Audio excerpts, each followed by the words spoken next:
So today we are going to be talking about the song Sing to You. That song helped me work through some stuff.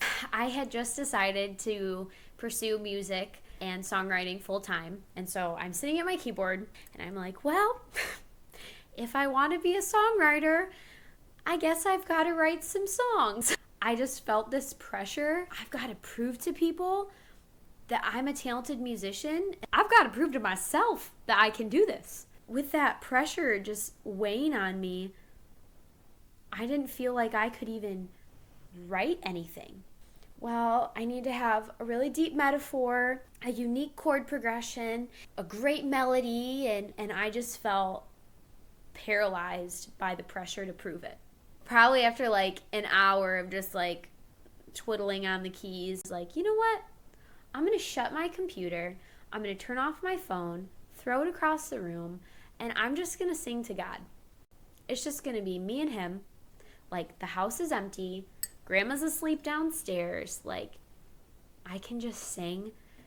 And so as I started messing around on the keys and having fun with it, what I sang through that pressure and against the pressure I was feeling was the chorus of Sing to You.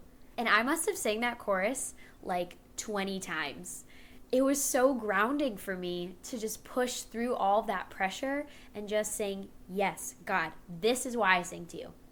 Out of that really naturally flowed the you are faithful to me even when I couldn't see. Because at this point, I was unemployed. I had about $50 to my name. I was living with my parents.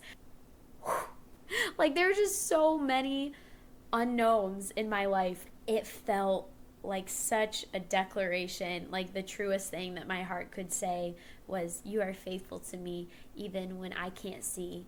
When I don't know what's next, that doesn't change God's faithfulness.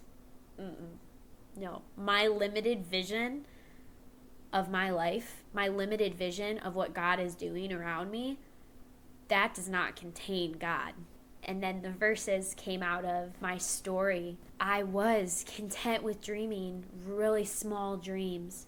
I was trying to minimize my gifts, minimize risk in my life. The quiet life is not what God has intended for me. A quiet spirit and a quiet mind that's at peace and that is still, knowing that I'm held by God. Yes, I want a quiet spirit. My life is not quiet. My life is abundant. Jesus calls us to an abundant life. And I think that looks different for everybody. For me, dreaming bigger dreams was pursuing a career in music ministry.